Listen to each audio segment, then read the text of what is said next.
Affordable housing के home buyers, क्या उनको समय पर घर मिल पा रहा है? ऐसे बहुत सारे होम बायर्स इस टाइम फंसे हुए हैं और पॉलिसी के हिसाब से अगर देखें तो यहाँ पर सरकार खुद इसके अंदर पॉलिसी फ्रेम कर रही है, इसके एमआरपी डिसाइड कर रही है, कंस्ट्रक्शन टाइमलाइन, बैंक गारंटी, ये सब चीज़ें अथॉरिटी खुद मैनेज कर रही है। उसके बावजूद भी बहुत सारे होम बायर्स को घर नहीं मिल पा रहा है। कुछ एग्जांपल्स देता हूँ मैं आपको। माहिरा के बहुत सारे प्रोजेक्ट्स इस टाइम, जैसे सेक्टर 68, 65, 95, 103, 104, OSB सेक्टर 109, बसेरा के नाम से एक प्रोजेक्ट है, कृष्णा हाउसिंग सोना के अंदर। ऐसे बहुत सारे अफोर्डेबल हाउसिंग के प्रोजेक्ट्स हैं जो इस टाइम रुके हुए हैं और ऐसे बहुत सारे प्रोजेक्ट्स हैं जिनका टाइमली कंप्लीशन नहीं हुआ। क्या उन होम बायर्स को सही समय पर घर मिल पा रहा है और उनकी गलती क्या है?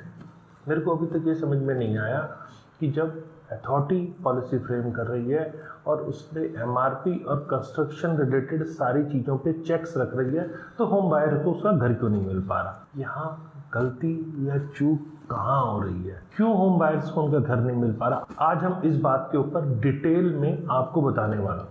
क्या क्या लॉज हैं, कहाँ कहाँ पब्लिक नोटिसेज आए हैं अथॉरिटी के, किस तरह से स्ट्रिक्ट बायलॉज होने के बावजूद होम बायर्स को घर नहीं मिल पा रहा है, आखिर ये गलती है कहाँ, क्यों होम बायर फंसे हुए हैं। आज मैं उस सभी चीज़ों के बारे में आपसे डिटेल में बताने वाला हूँ, क्योंकि आपका बायलॉज को समझना, पब्लिक नोटिसेज गवर्नमेंट के क्या है, क्या अथॉरिटी के काम करने का तरीका है, वो सब मैं आपसे शेयर करने वाला हूँ। तो चलिए अब शुरू करते हैं।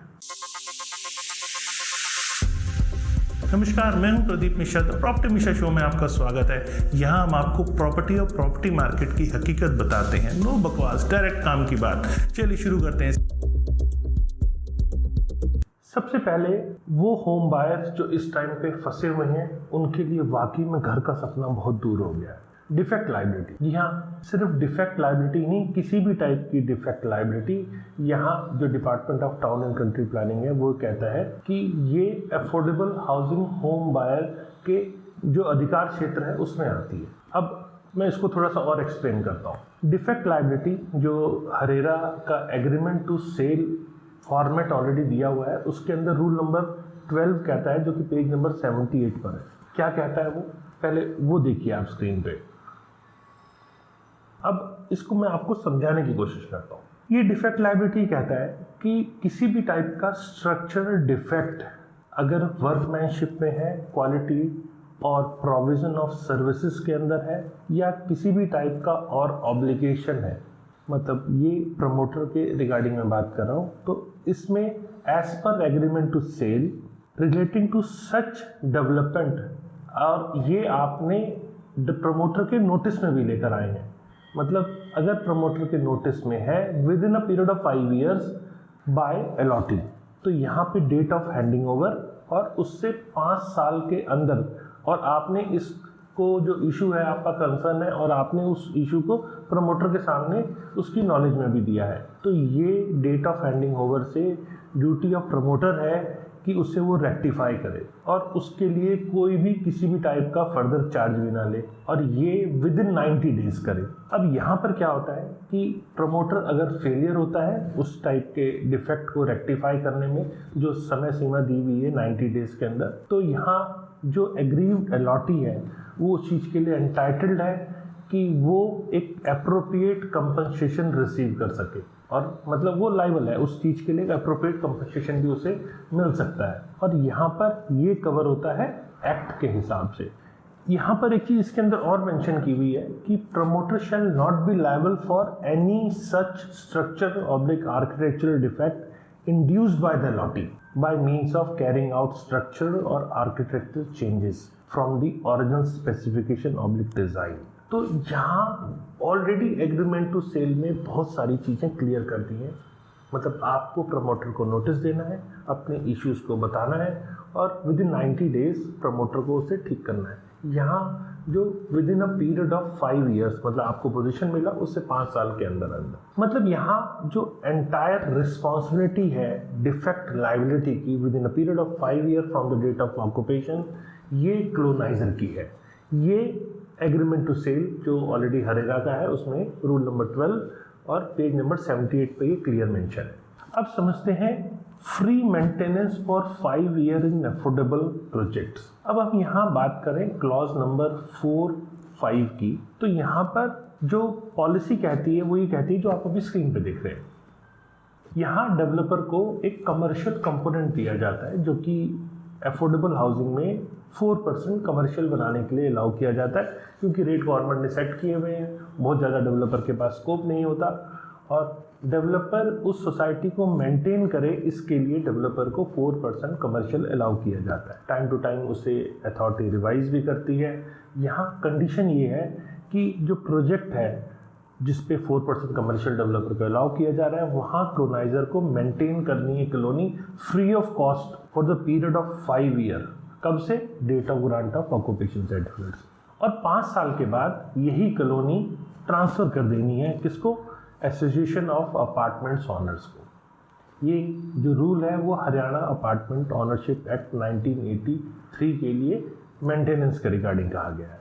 मतलब ये क्लियर बताता है कि 4% कमर्शियल जो कि रिवाइज करके फिर 8% भी किया गया, तो यहाँ जो कमर्शियल कंपोनेंट है वो कोलोनाइजर उसके अगेंस्ट में रिस्पॉन्सिबल है कि वो मेंटेन करे अफोर्डेबल हाउसिंग कॉलोनी को फ्री ऑफ कॉस्ट 5 साल के लिए। कब से? डेट ऑफ ऑक्यूपेशन सर्टिफिकेट से। और मुझे लगता है कि ये मोर देन सफिशिएंट कंपनसेशन है कोलोनाइजर को कि जिससे कि वो मेंटेनेंस को मीट आउट कर पाए 5 साल के लिए।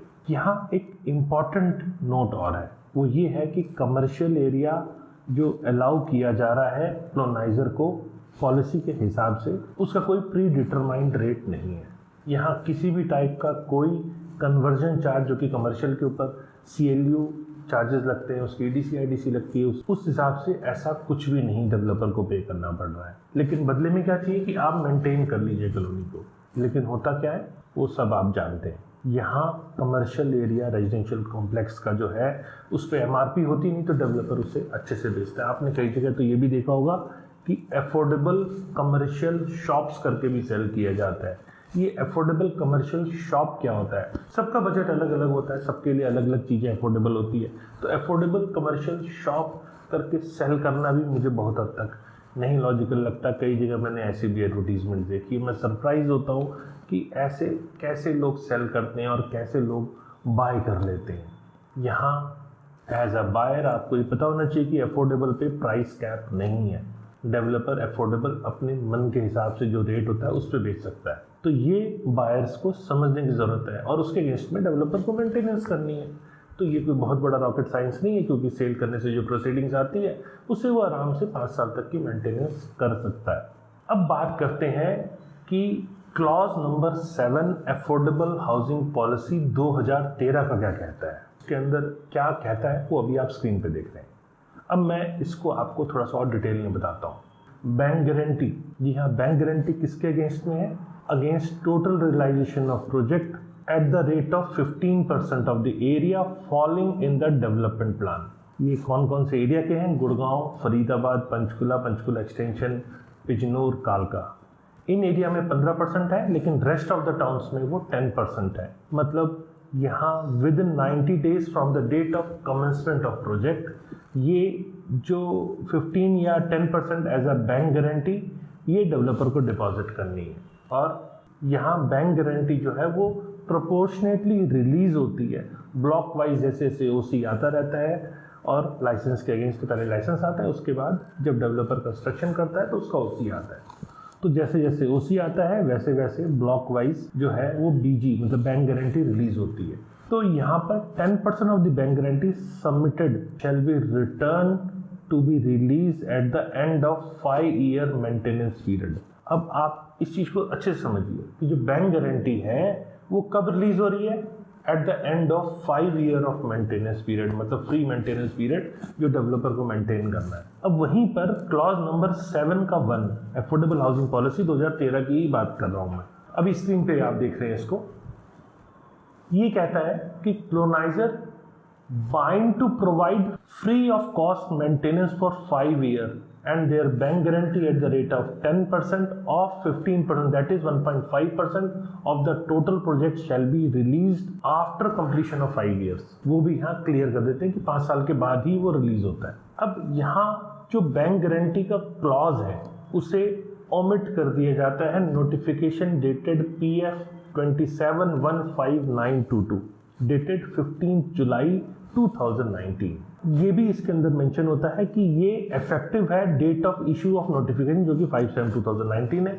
और इसके अंदर कोई भी ऐसा प्रोजेक्ट जिसका लाइसेंस इशू हुआ है अंडर अफोर्डेबल हाउसिंग पॉलिसी 2013 और prior to 5/7/2019 shall be bound to furnish bank guarantee at the rate of 15% of the town and country planning। अब फर्दर जो बैंक गारंटी है 1.5% of the total value of the project जो कि town and country planning के पास रह जाती है, वो until 5 years of the maintenance period is over in respect of the respective project। तो यहाँ पर जो लेटर है और जो spirit of affordable housing policy 2013 है जिसके अंदर क्लॉज नंबर 4 का 5, अगर हम इसको रीड करते हैं तो यहाँ क्लॉज 7 का 1 जो है वो ये मैंडेटरी और ऑब्लिगेटरी हो जाता है कि यहाँ जो क्लोनाइजर है ये उसका पार्ट है कि वो फ्री ऑफ कॉस्ट मेंटेनेंस 5 साल के लिए प्रोवाइड करे ओसी के बाद से। लेकिन यहाँ पर अफोर्डेबल हाउसिंग बायर है या अलॉटी है, वो जब अप्लाई करता है अफोर्डेबल हाउसिंग यूनिट तो वो ये कंसिडर करके चलता है कि वहाँ मेंटेनेंस उसे 5 साल की नहीं देनी पड़ेगी। अब समझते हैं आखिर होता क्या है। यहाँ होता ये कि अफोर्डेबल हाउसिंग प्रोजेक्ट का जो डेवलपर होता है वो मेंटेनेंस चार्जेस बायर से वसूलना शुरू कर देता है। किस तरह से? ऑपरेशनल ऑब्लिक यूटिलिटी जो एक सिमिलर अमाउंट है वो एक नॉर्मल प्रोजेक्ट के हिसाब से हम बात करें तो उसी हिसाब से चार्ज करना शुरू कर देता है। अब यहाँ ये क्यों चार्ज कर पाता है ये भी समझने की ज़रूरत है। वो इसीलिए है कि मेंटेनेंस को बहुत क्लियरली डिफाइन नहीं किया हुआ, तो उसका फ़ायदा डेवलपर उठाते हैं और डेवलपर आपसे जो रनिंग मेंटेनेंस है उसको अलग कर लेते हैं। वो कहते हैं कि अगर कोई स्वीपर आ रहा है क्लीनिंग करने के लिए, जो छोटी मोटी चीज़ें हैं, हम बिल्डिंग मेंटेनेंस को तो मानते हैं कि 5 साल तक हमें मेंटेन करना है, लेकिन जो रूटीन के एक्सपेंसेस हैं वो हमारा पार्ट नहीं है। ये पॉलिसी के अंदर क्लैरिटी नहीं है, इसीलिए डेवलपर इस चीज़ को मानते हैं और कहते हैं ये हमारा पार्ट नहीं है। इन सब की बहुत सारी कंप्लेंट्स रेगुलर होम बायर्स ने दी है। STP town and country planning office में CM विंडोज़ में RTI लगी, लीगल नोटिस सर्व हुए, लेकिन हुआ क्या? यहाँ बायर के बार बार अप्रोच करने के बावजूद भी यहाँ यूज़र चार्जेस के नाम पर सेम अमाउंट जो और ग्रुप हाउसिंग्स में लगता है वो चार्ज कर लिया जाता है। मतलब कमर्शियल के अगेंस्ट में जो मेंटेनेंस करने की रिस्पॉन्सिबिलिटी डेवलपर की होती है वो बहुत ज़्यादा केयर पे नहीं लाई जाती, मतलब बायर को वो पे करना पड़ता है। मुझे ऐसा लगता है कि जो प्रोविज़न ऑफ एक्ट ऑफ 1975 है उसके हिसाब से maintenance of park, open space, road, public health services, ये सारी मेंटेनेंस का पार्ट होना चाहिए। लेकिन होता क्या है कि ये सबको अलग से यूज़र चार्ज बना के लिया जाता है। मुझे लगता है यहाँ डिपार्टमेंट को बहुत ज़्यादा क्लैरिटी देने की ज़रूरत है, क्योंकि विदाउट क्लैरिटी डेवलपर्स अभी भी यूज़र चार्ज के नाम पे बायर से पैसा वसूल रहे हैं। यहाँ अगर डिपार्टमेंट की तरफ से क्लैरिटी आती है, जैसे कि housekeeping, security, electricity, meter charge, user charge जो कि ऑपरेशनल कॉस्ट के अगेंस्ट में, यूटिलिटी सर्विसेज के अगेंस्ट में चार्ज किया जाता है, IFSD, ACD जो अलग अलग टाइप के चार्जेस डेवलपर बना के अभी ले रहे हैं बायर से मेंटेनेंस के नाम पर, तो ये फ्री ऑफ कॉस्ट है या नहीं है, मतलब क्लोनाइजर को बेयर करना है या नहीं करना, और क्या कंडीशंस हैं, किस कंडीशंस पे बायर को देना है, ये मुझे पर्सनली लगता है कि और क्लैरिटी की ज़रूरत है। तो होम बायर्स रेगुलर इस चीज़ की डिमांड कर रहे हैं और डेवलपर्स रेगुलर इन चीज़ों का चार्ज बायर से वसूल रहे हैं। और सिर्फ मुझे जो रीज़न लगता है कि इसकी क्लैरिटी ना होना, डेवलपर्स के हिसाब से डेवलपर सही है और बायर के हिसाब से क्योंकि वो फ्री ऑफ कॉस्ट मेंटेनेंस है तो वो फ्री होना चाहिए। तो यहाँ पर टाउन एंड कंट्री प्लानिंग का एक पब्लिक नोटिस आता है जो कि डेटेड 22/2/2023 है।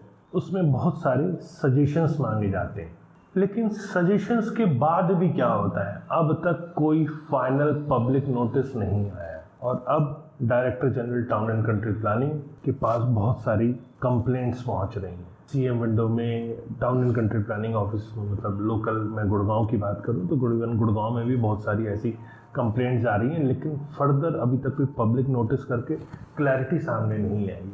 यहाँ होम बायर्स को क्लैरिटी की ज़रूरत है अभी। अगर आप भी अफोर्डेबल हाउसिंग के होम बायर हैं और मैं जो कह रहा हूँ उस बात से सहमत हैं, तो मुझे कमेंट सेक्शन में बताइए कि क्या आप वाकई में परेशान हैं? क्या मेंटेनेंस चार्जेस आपको लगता है फ्री ऑफ कॉस्ट होनी चाहिए जो पॉलिसी के हिसाब से है, और उसमें ये जो प्ले है, क्या डेवलपर उसका फ़ायदा उठा रहे हैं? क्या डेवलपर बिल्डिंग की मेंटेनेंस उसे समझकर और रेस्ट चीज़ों के ऊपर वो बायर से यूज़र चार्ज करके मेंटेनेंस चार्ज कर रहे हैं? तो अफोर्डेबल हाउसिंग बायर को जब मेंटेनेंस रेगुलर पे करनी ही पड़ रही है और रेगुलर ग्रुप हाउसिंग की तरह पे करनी पड़ रही है, तो वहाँ कहाँ उन्हें बेनिफिट मिल रहा है? अब समझते हैं कि अफोर्डेबल हाउसिंग जो प्रोजेक्ट है वो एक स्पेशल कैटेगरी का प्रोजेक्ट है। जैसे अफोर्डेबल हाउसिंग पॉलिसी 2013 में आई, जिसका नोटिफिकेशन 19 अगस्त 2013 को आया। और इस पॉलिसी का जो मेन ऑब्जेक्टिव था वो ये था कि अफोर्डेबल हाउसिंग स्टॉक जो अर्बन एरिया के अंदर अवेलेबल हो, और उसके लिए कुछ सर्टेन प्रोविजंस इसके अंदर ऑलरेडी डाले गए, जिसके तहत लाइसेंस इशू किए गए।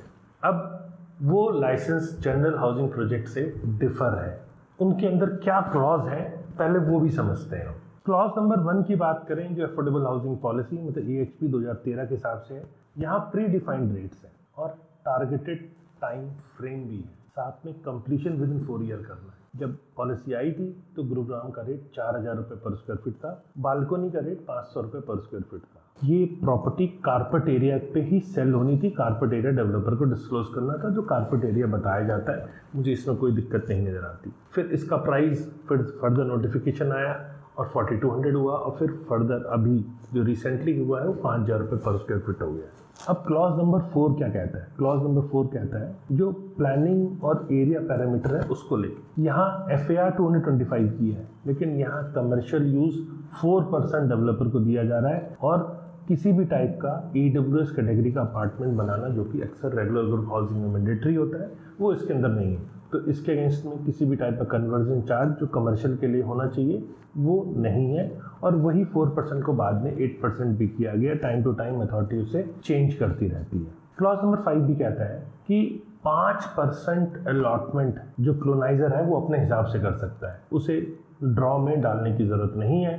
अब वो 5% किसको देता है, फ्रेंड, रिलेटिव, एसोसिएट, एम्प्लॉई, किसको देता है ये डेवलपर को पता है। और कैसे देता है ये बहुत सारे होम बायर्स खुद जानते हैं, और शायद आप लोगों ने खरीदा भी होगा। क्या आप लोगों ने इस मैनेजमेंट कोटा के नाम पे जो अफोर्डेबल हाउसिंग के फ्लैट्स हैं उनको खरीदा है? और ख़रीदा है तो कितने में खरीदा है, ये मुझे आप बताएं कमेंट सेक्शन में, मैं ये जानना चाहता हूँ। और हमारे कमेंट्स अगर अथॉरिटी देख रही है तो अथॉरिटी को भी पता लगेगा कि आखिर ये एक्चुअल में कितने के बिक रहे हैं और पॉलिसी के हिसाब से कितने का बिकना चाहिए। ये पता होना अथॉरिटी को भी ज़रूरी है, उनके संज्ञान में भी ये चीज़ें टाइम टू टाइम पे आनी चाहिए। और क्लॉज नंबर 6 कहता है जो एप्लीकेबल फीस और चार्जेस के बारे में, यहाँ IDC वेव्ड ऑफ है। जो last instalment of EDC external development charges की बात कर रहा हूँ, वो भी वेव ऑफ हो जाती है अगर प्रोजेक्ट 3.5 साल में कंप्लीट हो जाता है। जैसे कि 4 साल का समय होता है, अगर डेवलपर 3.5 साल में वो कंप्लीट कर लेता है तो उसे वेव कर दिया जाता है। तो लास्ट इंस्टॉलमेंट जो EDC की आती है, डेवलपर को उसका भी वेवर मिल सकता है। और यहाँ क्लॉज नंबर 7(1) क्या कहता है, जैसे मैंने बताया स्पेशल डिस्पेंसेशंस, वो ये कहता है कि बैंक गारंटी जो कि 15% of the total project cost वो अब हटा दी गई है, और साथ में ये नोटिफिकेशन डेटेड 5 जुलाई 2019 है, effecting from the date of issue of notification. मतलब ये जो बैंक गारंटी है उसको भी कहीं हद तक हटा दिया गया है। और क्लॉज नंबर 4, 5 ये कहता है मेंटेनेंस ऑफ द कॉलोनी, जो जैसे कमर्शियल कंपोनेंट है, जो कि टाइम टू टाइम अथॉरिटीज़ उसे नोटिफिकेशन के तहत चेंज करती रहती है, जैसे 4% या 8% है, उसके अगेंस्ट में डेवलपर को free of cost society maintain करनी है। उसी के अगेंस्ट डेवलपर को दिया जा रहा है कि आप 4% या 8% कमर्शियल जो भी आपको अलाउ है, उसके अगेंस्ट में हम कोई कन्वर्जन चार्ज नहीं ले रहे हैं, और आप उसे एज पर मार्केट रेट्स उसे बेच सकते हैं। और सबसे मज़ेदारी की बात यह है कि करीब 100+ प्रोजेक्ट्स इस टाइम गुरुग्राम और फरीदाबाद में चल रहे हैं जिनको अफोर्डेबल हाउसिंग का लाइसेंस मिला हुआ है। और एक प्रोजेक्ट अगर 5 एकड़ का भी पकड़ के चलते हैं तो करीब 850 से 900 यूनिट्स होती हैं उसके अंदर। तो यहाँ पर ऑलमोस्ट 1 लाख के आसपास एग्जिस्टिंग अफोर्डेबल हाउसिंग के होम बायर्स हैं। तो चूँकि अफोर्डेबल हाउसिंग के बायर्स जो हैं वो एक स्पेशल कैटेगरी के अंदर ट्रीट होने चाहिए, लेकिन बहुत ज़्यादा उन्हें अफोर्डेबल की जो स्पेशल कैटेगरी है उनके तहत होना भी चाहिए, लेकिन रखा भी नहीं जा रहा।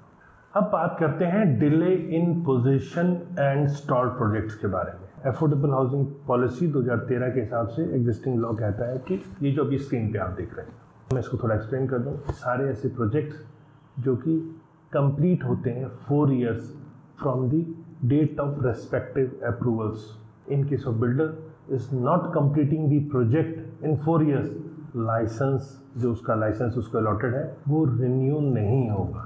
लेकिन क्या रिन्यू हो रहा है, इस पर भी आगे बात करते हैं। यहाँ पर एक क्लॉज और है, वो ये कहता है to make the builder bind to complete the project in 4 years, builder has to submit a bank guarantee in advance of town and country planning for 15% of the total value of the project. This bank guarantee can only be released after getting the OC or part OC of the value of flats OC has been received. This was made in the policy itself well in advance so that non-completion of any project amount to a big loss of the builders. साथ में payment चूँकि time link है और वहाँ पे construction link ना होने के कारण बिल्डर पेमेंट जो कलेक्ट कर रहे हैं वो एडवांस ले रहे हैं और काम नहीं हो पाया है। टाइम टू टाइम पे इस पे जब होम बायर्स पहुँचे और अपनी इस शिकायत को दर्ज किया तो बाद में इसे कंस्ट्रक्शन लिंक करने की पहल की गई। शुरू में मैक्सिमम डेवलपर्स ने टाइम लिंक पेमेंट ले ली और वो अफोर्डेबल हाउसिंग बना रहे हैं, इसका उनको बेनिफिट समझ लीजिए वो ये मिल गया कि आप बायर से पहले एडवांस पेमेंट ले लो। क्यों एडवांस ले लें, क्यों डेवलपमेंट लिंक पेमेंट नहीं लें? लेकिन ऐसा हुआ, जैसे मैंने बताया, बाद में जब अथॉरिटी जगी तो उसके अंदर अमेंडमेंट आया और पेमेंट प्लान जो टाइम लिंक था उसे कंस्ट्रक्शन लिंक कर दिया गया। अब जहाँ डिले हुआ है, जहाँ प्रोजेक्ट रुके हुए हैं, वो एक बड़ा कंसर्न है क्योंकि वहाँ बायर के पास ऑलरेडी टाइम लिंक के हिसाब से पेमेंट चलेगी और बायर चूँकि पॉलिसी के हिसाब से किसी भी टाइप की पेनल्टी नहीं उसके अंदर मेंशन है और प्रोजेक्ट को टाइम पे नहीं करता है तो लाइसेंस रिन्यू नहीं होगा, ये कंडीशन तो डाल दी। लेकिन जो होम बायर है उनको क्या पेनल्टी मिलेगी, ये कंडीशन नहीं डाली, तो इसका नुकसान होम बायर्स को फेस करना पड़ रहा है। अब इसी के अंदर हरेरा ने कंपल्सरी किया है कि आपको एस्क्रो अकाउंट बनाना है पूरे प्रोजेक्ट का, जो पेमेंट आपकी रिसीव हो रही है वो एक एस्क्रो अकाउंट में डालना है। अब यहाँ पर जो पेनल्टी और लेट कंप्लीशन हो रहा है उस पर जो हरेरा है उसने बिल्डर को किसी भी टाइप का कंपनसेशन देने की बात मेंशन नहीं की हुई। तो बायर के पास ऑप्शन तो यही बचता है कि डिले हुआ है तो आप रेरा जा सकते हैं, मतलब रेरा जो स्टेट गवर्नमेंट की रेरा है वो हरेरा है। और यहाँ पर अगर रेरा कंपनसेशन अलाउ भी कर देती है तो कई बार ऐसा भी देखने को मिलता है कि डेवलपर्स अपील में चले जाते हैं। अब समझते हैं कि एक्चुअल इम्प्लीमेंटेशन क्या हो रही है। बैंक गारंटी पॉलिसी के हिसाब से मेंशन है, लेकिन क्या बैंक गारंटी वाकई में ली जा रही है या कुछ ऐसे एग्जांपल्स तो अब तक सामने आए हैं कि फॉर्ज डॉक्यूमेंट देकर गारंटी से वेवर एक तरह से ले लिया, वेवर अथॉरिटी से नहीं, लेकिन जब फॉर्ज डॉक्यूमेंट सबमिट कर दी तो एक तरह से वेवर ही हो गया। क्या वही हो रहा है? वैसे 2017-18 के आसपास रेरा आया एग्जिस्टेंस में, लेकिन क्या बैंक गारंटी जो बिल्डर है जो जिनको प्रोवाइड करना है टाउन एंड कंट्री प्लानिंग को, क्या उन्होंने बैंक गारंटी एक्चुअल में दी है या वो वेवर लेते चले गए फॉर्ज डॉक्यूमेंट सबमिट करके? तो यहाँ मुझे लगता है कि ऐसे ऑफिशियल्स डिपार्टमेंट के अंदर जो भी हैं उन्होंने अगर नोइंगली ये सब एक्शंस किए हैं तो उन्हें भी पेनल्टी लगनी चाहिए, क्योंकि यहाँ होम बायर के पास से पैसा चला गया उनकी एक भूल के कारण और बायर का पैसा फंस गया और प्रोजेक्ट कंप्लीट नहीं हुआ। क्या आपको लगता है कि उन ऑफिसर्स को भी पेनलाइज करना चाहिए? और साथ में रिन्यू ना होने की कंडीशन तो डाली हुई है, लेकिन बाद में उनके लाइसेंस भी रिन्यू हो जाते हैं। 4 साल में प्रोजेक्ट कंप्लीट नहीं हुआ लेकिन लाइसेंस भी बाद में रिन्यू हो गए, तो डेवलपर के अंदर डर कहाँ बचा? टाइम पे कंप्लीट करने की चाहत कहाँ बची? क्योंकि आप सब जानते हैं जब तक पेनल्टी नहीं लगती तो हम रोड पे भी जा रहे होते हैं तो चलान के डर से ही हम सही चलाते हैं। बहुत कम लोग होते हैं जो ऑटोमेटिकली जो अलाउड स्पीड है उस पर चलते हैं, लेकिन अगर वो छूट मिल जाए और आपको ये पता होगी पेनल्टी आप पे नहीं लगने वाली, चलान आपका नहीं कटने वाला, तो आप ओवर स्पीड चलाएंगे। तो यहाँ पर अफोर्डेबल हाउसिंग प्रोजेक्ट जैसे कि पॉलिसी 2013 में आई तो 2015-16 के आसपास प्रोजेक्ट आने शुरू हो गए। तो ऐसे डेवलपर्स जिन्होंने डिफ़ॉल्ट किया है और टाइम पे प्रोजेक्ट को कंप्लीट नहीं किया है और जब रेरा नहीं आया था तो एस्क्रो अकाउंट भी मेंटेन नहीं किया क्योंकि बहुत ज़्यादा उसका इफेक्ट भी नज़र नहीं आ रहा था। करना ज़रूरी है, ये बात सही है, और कई बार तो टाउन एंड कंट्री प्लानिंग ने उनकी बैंक गारंटी भी नहीं ली। तो बायर कैसे सेफ है यहाँ पर? क्योंकि यहाँ डॉक्यूमेंट ही जो डेवलपर द्वारा जमा किए गए वो फॉर्ज्ड है और अब अगर लाइसेंस कैंसिल भी हो रहा है और बैंक गारंटी नहीं है तो यहाँ बायर तो इस डिलेमा में है कि आखिर प्रोजेक्ट कंप्लीट भी होगा या नहीं होगा। अब अथॉरिटी ने मान लीजिए लाइसेंस भी कैंसिल कर दिया, तो बायर क्या करेगा? क्योंकि बायर का काम तो तब होगा जब उसे उसका घर मिलेगा। और यहाँ पर एक appropriate action town and country planning को लेने की ज़रूरत है। उन सभी डॉक्यूमेंट्स को चेक करने की ज़रूरत है जो फॉर्ज जमा किए हुए हैं, और वो ऑफिशियल जिन्होंने फॉर्ज डॉक्यूमेंट एक्सेप्ट किए हैं उनको भी पकड़ने की ज़रूरत है। आखिर क्या उनका मोटिव है जिसके कारण उन्होंने फॉर्ज डॉक्यूमेंट सबमिट किए? क्यों? क्योंकि उससे बहुत सारे होम बायर्स जो अफोर्डेबल हाउसिंग के होम बायर्स हैं जिन्हें घर की ज़रूरत है, और हाउसिंग फॉर ऑल के तहत यहाँ सेंट्रल गवर्नमेंट भी, हमारे जो पीएम मोदी जी भी हैं वो भी कहते हैं कि सबका घर हो, इसके कारण इंटरेस्ट लिंक सब्सिडी स्कीम भी दी जा रही है। लेकिन उसके बावजूद भी लोगों को घर ही नहीं मिल रहा, तो उस इंटरेस्ट सब्सिडी का क्या करेंगे आप होम बायर हैं, मैं समझता हूँ कि आपने किस तरह से घर ले रहे हैं, लेकिन उस सब्सिडी मिलने के बावजूद भी इंटरेस्ट सब्सिडी तो मिल गई, लेकिन जो आपकी एक्चुअल मूल अमाउंट है उसके अगेंस्ट आपको घर ही नहीं मिला, तो क्या फ़ायदा हुआ उस पॉलिसी का? मतलब टाइम लिंक जो मनी एडवांस ली गई और प्रोजेक्ट कंप्लीट नहीं हुआ, ये मेरे को पर्सनली आप मुझसे पूछें तो मेरे को ये बहुत जायज़ नहीं लगती। वो बात और है कि बाद में अथॉरिटी ने इसे डेवलपमेंट लिंक प्लान में कन्वर्ट कर दिया, जैसे जैसे कंस्ट्रक्शन होगी वैसे वैसे पेमेंट आएगी। यहाँ इम्पॉर्टेंट चीज़ एक और है, वो ये है कि ऐसे अफोर्डेबल हाउसिंग प्रोजेक्ट्स जो रुके हुए हैं वहाँ अथॉरिटी ने मॉनिटर नहीं किया, क्योंकि यहाँ अथॉरिटी को टाइम टू टाइम प्रोजेक्ट सही चल रहा है या नहीं चल रहा इसकी भी मॉनिटरिंग करनी है, और अथॉरिटी ने मॉनिटरिंग नहीं की और उसके कारण भी डिले हुआ, डेवलपर ने मनमानी करी, तो वहाँ कौन रिस्पॉन्सिबल है? और अब जो ये अमेंडमेंट्स आए पॉलिसी के अंदर जिसमें क्लोनाइजर कहीं हद तक एकोमोडेट हुए, लैंड प्राइस काफ़ी बढ़ गए थे 4,000 से 4,200 और फिर 5,000 रुपीज़ पर स्क्वायर फीट कर दिया गया। आपने एकोमोडेट किया डेवलपर्स को, ये ठीक है, मैं इसको गलत नहीं मानता, क्योंकि अफोर्डेबल हाउसिंग प्रोजेक्ट्स भी आने ज़रूरी हैं।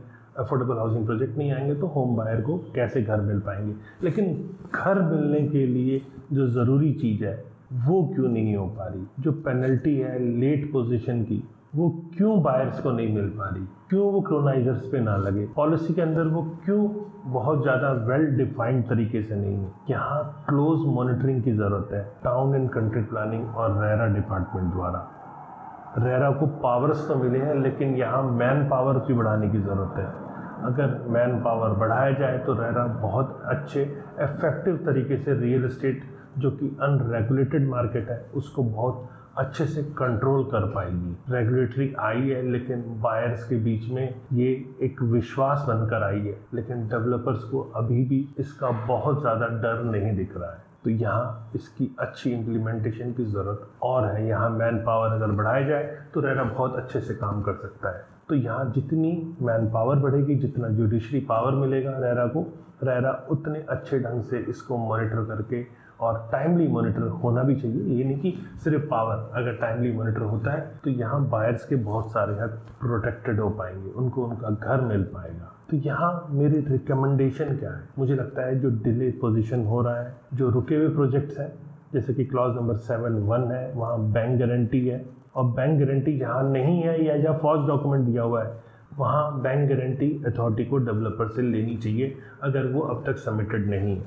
और साथ में जो रिन्यूअल और लाइसेंस है क्लोनाइजर का, जैसे उसका लाइसेंस मान लीजिए 4 साल में काम नहीं किया, वो एक्सपायर हो गया, तो उससे पेनल्टी चार्ज करनी चाहिए कि आपने क्यों नहीं टाइम पे पूरा किया, और उस पेनल्टी को अलॉटीज़ को कम से कम डिस्ट्रीब्यूट करना चाहिए, क्योंकि पैसा उन्होंने भी दिया है, अपने घर के लिए दिया, अपने आशियाना के लिए दिया है। कोई रेंट पे रह रहा है, कोई किसी परेशानी में रह रहा है, और कोई घर का इंतज़ार करते करते ही बूढ़ा हो रहा है, उसको उसका घर मिलना चाहिए। और अगर नहीं मिल पा रहा है तो जो पेनल्टी क्लोनाइजर से ली जाए वो कम से कम बायर्स को दी जाए टाइमली। एस्क्रो अकाउंट प्रॉपर ढंग से मेंटेन होना चाहिए, क्योंकि पैसा जो प्रोजेक्ट का आया वो डेवलपर कहीं दूसरे प्रोजेक्ट में डेविएट ना कर पाए, और जो प्रोविजंस है उसका किसी भी तरह से उल्लंघन ना हो, साइफन ऑफ फंड जैसी दिक्कत ना हो। अगर पैसा एस्क्रो अकाउंट में होगा और डेवलपर काम नहीं सही ढंग से करेगा तो उस पैसे से प्रोजेक्ट डेवलपर के ना बनाने के बावजूद भी बन सकता है। यहाँ अथॉरिटीज़ को ये सोचने की ज़रूरत नहीं पड़ेगी कि प्रोजेक्ट बनेगा कैसे। तो यहाँ एक प्रॉपर मैकेनिज़्म जिस तहत सारे डॉक्यूमेंट्स प्रॉपर चेक हो, बैंक गारंटी चेक हो, अप्रूवल्स चेक हो, और रेगुलर क्वार्टरली ऑडिट हो, जिससे कि इस तरह के फ्रॉड कोई भी ना आ पाए फर्दर फ्यूचर में, पोजीशन में डिले या काम रुकने जैसी परेशानी ना आ पाए। तो यहाँ ऑफिशियल्स को डेफिशिएंसी अगर कोई है तो उसे नोटिस सर्व करके पूरा कराना चाहिए। क्लोज मॉनिटरिंग करनी चाहिए और ज़रूरत पड़े तो इंडिपेंडेंट एजेंसी को भी हायर करना चाहिए, क्योंकि टीसीपी और हरेरा तो ज़रूर इस पर वर्क कर रहा है। अगर इंडिपेंडेंट एजेंसी करती है चेक और फर्दर अगर कुछ होता है तो उसको उसके लिए रिस्पॉन्सिबल भी बनाया जाता है, तो कम से कम एक प्रॉपर चेक टाइमली मैनर में हो पाएगा। और जो ये प्रोविजंस हैं पेनल्टी के, उसे हैविली लगाने की ज़रूरत है। अगर सिंपल और इजी पेनल्टी लगाई जाएगी तो ज़रूरी नहीं है कि डेवलपर टाइमली कंप्लीट करेगा। तो पॉलिसी के अंदर प्रॉपर हैवी पेनल्टी मेंशन हो, जिससे डेवलपर को भी रहे कि मुझे प्रोजेक्ट टाइमली पूरा करना है, किसी भी टाइप के प्रोजेक्ट में मैं रुकावट ना कर पाऊँ, पैसे को साइफन ना कर पाऊँ और बायर को टाइमली पोजीशन दे पाऊँ। ये बहुत ज़रूरी है। बहुत सारे होम बायर जो फंसे हुए हैं उनको उनका घर दिलाने के लिए ये बहुत ज़रूरी है। वो बात और है कि हरियाणा के अंदर बहुत ज़्यादा ऐसे फंसे हुए प्रोजेक्ट्स नहीं हैं, लेकिन जो फंसे हुए प्रोजेक्ट्स हैं उनमें वाकई में होम बायर्स को बहुत दिक्कत आ रही है। इतने सारे अफोर्डेबल हाउसिंग के प्रोजेक्ट्स आए जो कि गुरुग्राम में लोग घर लेने का सपना ही देख पा रहे थे, घर ले नहीं पा रहे थे, उनके पास भी गुरुग्राम के अंदर प्रॉपर्टी खरीदने का ऑप्शन मिला, उनको अपना आशियाना बनाने का ऑप्शन मिला। पॉलिसी बहुत अच्छी है, लेकिन उसकी इम्प्लीमेंटेशन अगर प्रॉपर तरीके से हो, ये होम बायर के लिए एक सपनों का घर जो वो अपने लिए बनाना चाहता है उसको वो दे पाएगी। तो जो हाउसिंग फॉर ऑल के तहत हमारे प्रधानमंत्री नरेंद्र मोदी जी का सपना है कि सबका घर हो, उस टारगेट को पूरा करने के लिए ऐसी पॉलिसीज़ के जो डेफिशिएंसीज है उसको पूरा करना बहुत ज़रूरी है। आपको मेरे द्वारा दी गई जानकारी कैसी लगी ये मुझे आप कमेंट सेक्शन में बताइए। अगर वीडियो अच्छा लगा तो लाइक कीजिए कमेंट करके, जैसा मैंने बताया कि आपको बताना है कि वीडियो आपको कैसा लगा और आप कौन से प्रोजेक्ट में फंसे हुए हैं ये भी मुझे बताइए। क्या डेवलपर ने आपके साथ कोई चीट किया, वो चीट किस टाइप का है ये भी बताइए। कि जितनी ज़्यादा से ज़्यादा जानकारी हमारे पास आती है उतना ज़्यादा हम और उन चीज़ों को स्कैन कर पाते हैं। कोशिश करते हैं कि बायर ना फंसे ऐसे प्रोजेक्ट्स में। हम वो टाइम टू टाइम आपको अवेयरनेस रिलेटेड वीडियोस बना के बताते हैं। तो ये वीडियो ज़्यादा से ज़्यादा लोगों से शेयर कीजिए जिनके अफोर्डेबल हाउसिंग प्रोजेक्ट्स हैं, कि उनको भी बहुत सारी चीज़ें जो अब तक लोग इग्नोर कर देते हैं उसकी जानकारी मिल पाए। तो चैनल को आप जल्दी से जल्दी सब्सक्राइब कर दीजिए, क्योंकि ऐसे बहुत सारे इन्फॉर्मेटिव वीडियोज़ मैं लेकर आने वाला हूँ। नमस्कार एंड जय हिंद।